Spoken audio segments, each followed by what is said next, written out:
Bonjour, voici notre révision pour le chapitre 5 en DS. Alors, dans le chapitre 5, c'est les autres fonctions. Alors, là-dedans, nous avons les fonctions quadratiques et les fonctions exponentielles. Alors, dans le chapitre 1, on avait des fonctions définies par partie. Donc, quand on a plusieurs fonctions avec certaines portions seulement, donc certaines parties. Euh, Dans le chapitre 1, on avait les droites sous la forme y égale à x plus b. Là, on vous montre avec la parabole puis une fonction exponentielle. Alors, comment on peut travailler ça? Donc, premièrement, on sait que ça ici, c'est une parabole parce que ça passe par 0, 0. OK? Ici, c'est une exponentielle parce que ça s'approche de l'axe des x sans jamais y atteindre, puis c'est une courbe. OK? Donc, j'ai mis ici sous forme de table de valeurs les valeurs pour l'exponentielle. Si on se rappelle, pour l'exponentielle, en divisant quand nos x sont consécutifs, en divisant toujours le plus gros par rapport à notre plus gros x, notre valeur de y correspondant, 0,5, moins 1 divisé par moins 2, ça donne 0,5. Ça nous indique bien, vu que c'est constant, toujours la même valeur, que c'est une fonction exponentielle qui donnera notre base. OK? Donc, la base C. Alors, si on regarde maintenant pour la règle, donc, on va faire la fonction exponentielle tout de suite, étant donné qu'on a commencé à travailler un petit peu avec elle. Alors, la base, c'est C. On a mis 0,5 ou une demi pour que ça aille mieux. Ensuite, on se choisit pour trouver la valeur de A, étant donné que nous n'avons pas la valeur de A, c'est où ça coupe l'axe des Y, la valeur de A.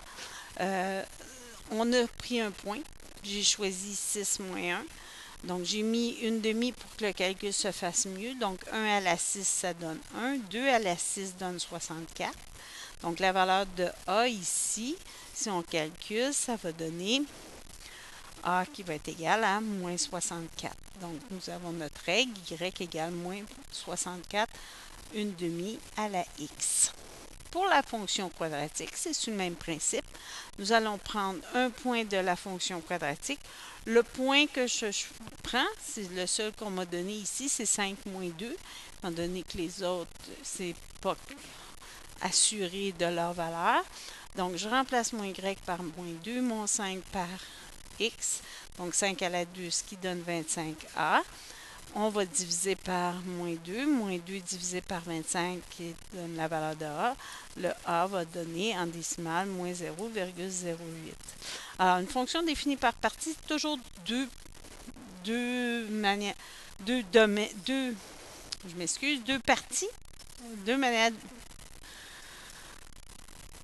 deux propriétés qu'on doit avoir. Alors, toujours la règle, f de x va être égale, premièrement, la règle, puis son domaine, parce que c'est juste des portions qu'on a. Donc, notre première va appartenir à l'intervalle moins 6 à 5. Et la deuxième, l'exponentielle, de 5 à 10. Donc, si jamais on vous demandait la valeur de x qui vaut 3, donc si x vaut 3, alors pour savoir dans quelle fonction on doit calculer, x est appartient à l'intervalle moins 6, 5. Donc, il faudrait aller faire notre calcul dans la fonction quadratique. Alors, comme autre exemple qu'on pourrait vous demander de résoudre une inéquation. Donc, ici, on a une fonction quadratique, donc une parabole. Si on regarde, notre parabole est ouverte vers le bas. Donc, toujours intéressant de se faire un esquisse. On a une parabole ouverte vers le bas. Alors, on veut avoir cette parabole-là, ces valeurs de y-là doivent être plus petites que moins 108. Donc, admettons que moins 108, on visualise que c'est ici. Alors, ça veut dire que la portion de parabole qui nous intéresse est ici.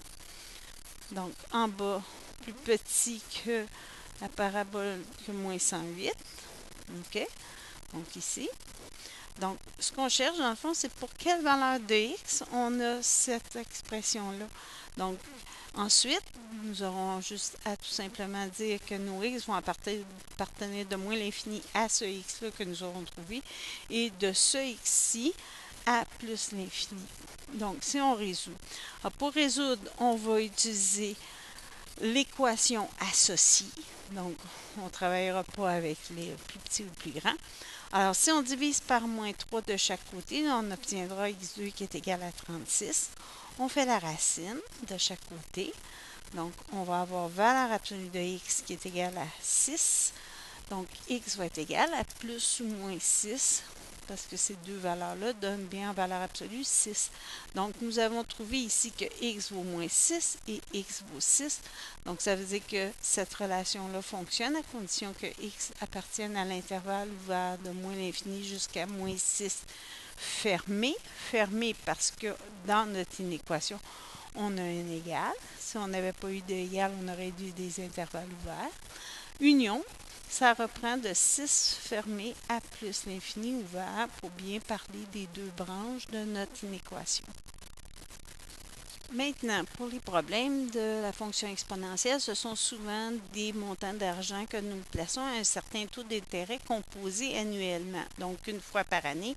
Ça veut dire que chaque année, on place nos intérêts avec notre somme de départ à 1,2 %. Donc, si on se rappelle, alors, X, très important, nos identifications de variables. Il faut identifier nos variables, sinon on ne saura pas de qui on parle et qui est quoi. Donc, X, c'est le nombre d'années du placement, puis Y, la valeur finale du placement. Donc, ça veut dire qu'on a une valeur initiale qui est de la forme en la règle Y égale A, la base C à la X. Donc, valeur initiale de départ 1500. On a un taux d'intérêt, donc ça va augmenter, donc on va faire 1 plus le pourcentage, 1,2 sur 100. Donc, ça veut dire que ce qui va donner 1,012 comme base à la X. On vous demandait dans la question, ça c'est notre règle. Donc, dans combien d'années? Donc, ça veut dire qu'on cherche la valeur de X. OK, la somme sera rendue à 1619. Donc, on vous donne la valeur de Y qu'on place, on va trouver X. Lorsqu'on cherche X, qui est un exposant, ça veut dire qu'on va utiliser les logs. Donc, première chose, il faut isoler la base. Donc, on va diviser par 1500 de chaque côté. Alors, on va trouver 1,08. Et là, on applique les logs, étant donné qu'on cherche un exposant. X sera égal au log de ma réponse, 1,08, en base 1,012. On va utiliser le changement de base qui dit que x va être égal au log de 1,08 divisé par le log de 1,02 qui donne 6,45 années. Donc, ça veut dire que si je mets à 6,45 ici pour vérifier ma réponse, ou là, on vient obtenir quelque chose qui va être près de 1619 $. Autre problème intéressant, on vous dit qu'une certaine substance radioactive possède une demi-vie de 5 jours. Ça veut dire une demi-vie de 5 jours, c'est qu'après 5 jours, elle aura diminué de la moitié de sa masse. Donc, si la quantité initiale est de 30 grammes, donc ça va être sous la forme Y égale A, étant donné qu'on a un problème de demi-vie, c'est souvent BX, OK? Alors, souvent, on utilise le moins possible le B, mais dans ce cas-ci, ça va prendre 5 jours avant qu'on atteigne notre base de 1/2. Donc, ça veut dire qu'on a notre valeur initiale qui va être 30. OK? Notre base, c'est 1/2 parce que ça me prend, c'est la demi-vie qu'on parle. Puis, ça va prendre 5 jours pour faire ça. Donc, ça veut dire quand X va être égal à 5, donc X sur 5, ça va faire 5 sur 5, ça va être à la 1. Donc, 1/2 à la 1, ça va donner 1/2 fois 30. On va être rendu à 15 grammes. Donc, ça va prendre 5 jours pour avoir la demi-vie. Donc, très, très important. La demi-vie, finalement, le nombre de jours se retrouve au dénominateur. Toujours identifier nos variables. Alors, on vous demande si la quantité, dans combien de temps? Donc, on cherche encore notre exposant. Restera-t-il moins de 6 grammes? Donc, ça veut dire qu'on va me placer à Y, c'est 6. On va encore une fois isoler notre base. Mais lorsque là, maintenant, on va faire nos logarithmes. Hein? On cherche la valeur de x. Donc, quand on utilise un x, on cherche l'exposant. Dans ce cas-ci, notre exposant est x sur 5. Donc, ça veut dire que lorsque je vais prendre le log de ma réponse 0.2 en base 0.5, je vais obtenir mon exposant qui est x sur 5. Donc, tantôt, avec mon calcul, il va falloir que je modifie. Je pense à calculer ma valeur de x. Donc, si on calcule, alors, changement de base, x sur 5 va être égal à log de 0.2 divisé par log de 0.5. Ici, cette valeur-là va donner 2,32. Puis ensuite, pour trouver x, on va faire 5 fois 2,32. Alors, ça va nous donner 11,6, qui est 10 jours. Donc, ça veut dire que ça va être dans plus de 11,6 jours pour obtenir la moitié, la valeur de 6 grammes. Ben, c'est un peu un résumé du chapitre 5. Il ne faut pas oublier les fonctions périodiques que je ne vous ai pas parlé ici, mais qui sont quand même assez intéressantes pour les examens. Merci.